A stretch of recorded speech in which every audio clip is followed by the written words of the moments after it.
Good evening everyone. শতাব্দীর কিচেনে আপনাদের সবাইকে স্বাগত জানাই। আজকের রেসিপি মুগলেট হলো একটা চটপটা রেসিপি, যেটা আপনারা ব্রেকফাস্টে কিংবা বাচ্চাদের টিফিনে কিংবা ইভিনিংয়ে স্ন্যাক্স হিসাবেও খেতে পারেন।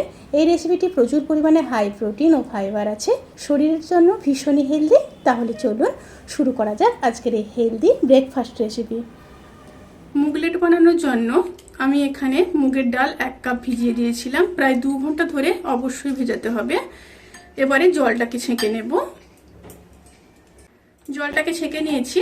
এবার মিক্সার গ্রাইন্ডারের বোলের মধ্যে মুগের ডালগুলোকে দিয়ে দেব।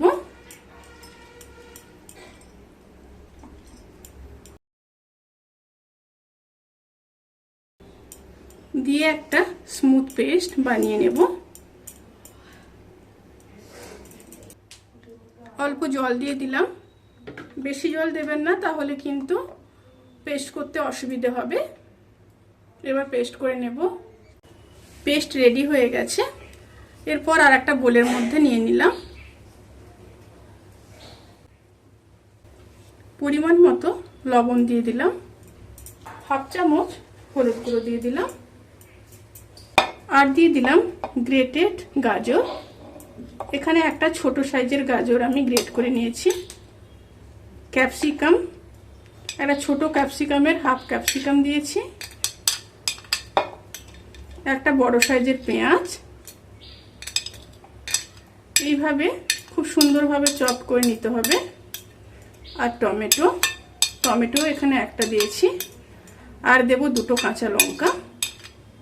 এবার দিয়ে দেব বেশ কিছুটা ধনেপাতা,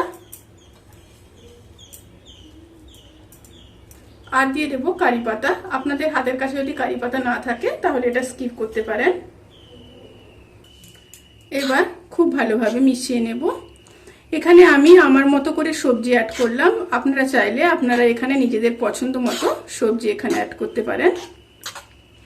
সমস্ত উপকরণগুলোকে খুব ভালোভাবে মিশিয়ে নিতে হবে।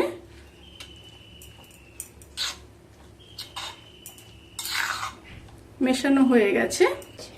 যখন মাখানো শেষ হয়ে যাবে সেই সময় দিয়ে দেব 1/2 চামচ বেকিং পাউডার। আমি এখানে বেকিং পাউডার ব্যবহার করলাম, আপনারা এখানে বেকিং সোডা কিংবা ইনো ব্যবহার করতে পারেন। তাতে করে মুগলেটটা খুবই ফ্লপি এবং সফট হবে। আবারও মিশিয়ে দিলাম। খুব ভালোভাবে মেশানো হয়ে গেছে। এবার প্যানের মধ্যে সাদা তেল দিয়ে দিলাম। তেলটাকে চারিদিকে ছড়িয়ে দেব।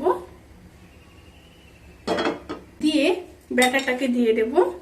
এই সময় কিন্তু স্টিমটা অতি অবশ্যই লো টু মিডিয়ামে থাকবে।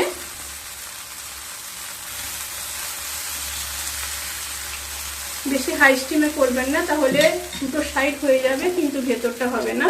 ঢাকা দিয়ে একটা সাইড হতে দেব। একটা সাইড হয়ে গেছে, এবার উল্টে দেব। দেখুন কত সুন্দর হয়েছে। আবারও লো স্টিমে অপর সাইডটা হতে দেব। চামচ দিয়ে একটু ফুটো ফুটো করে দেব, তাতে করে ভেতরটাও খুব ভালো মতো হয়ে যাবে। এইভাবে করে দেবেন। আবারও ঢাকা দিয়ে অপর সাইডটা হতে দেব। প্রায় 1 থেকে 1.5 মিনিট সময় লাগবে একটা একটা করে সাইড হতে। আবারও উল্টে দেব। দুটো সাইড খুব ভালোভাবে ভেজে নিতে হবে। এটাও একটু খুন্তি দিয়ে ফুটো ফুটো করে নেব, তাতে করে ভেতরে যেন ভালোভাবে হয়ে যায়। দুটো সাইড খুব ভালোভাবে ভাজা হয়ে গেছে। মুগলেটগুলো কিন্তু সার্ভ করার জন্য একদম রেডি। এইভাবে সমস্ত মুগলেটগুলোকে বানিয়ে নেব। ভিডিওটি কেমন লাগলো প্লিজ কমেন্ট করে জানাতে কিন্তু ভুলবেন না। যদি ভালো লেগে থাকে তাহলে সাবস্ক্রাইব করে পাশে থাকা বেল আইকন প্রেস করে নোটিফিকেশান অল করে রাখবেন। তাতে করে আমি যত রেসিপি দেব সমস্ত লিঙ্ক আপনাদের কাছে পৌঁছে যাবে। আপনারা সবাই ভালো থাকবেন, সুস্থ থাকবেন, সাবধানে থাকবেন। আজকের মতো এই পর্যন্ত। পরের ভিডিওর জন্য অপেক্ষা করুন। টাটা।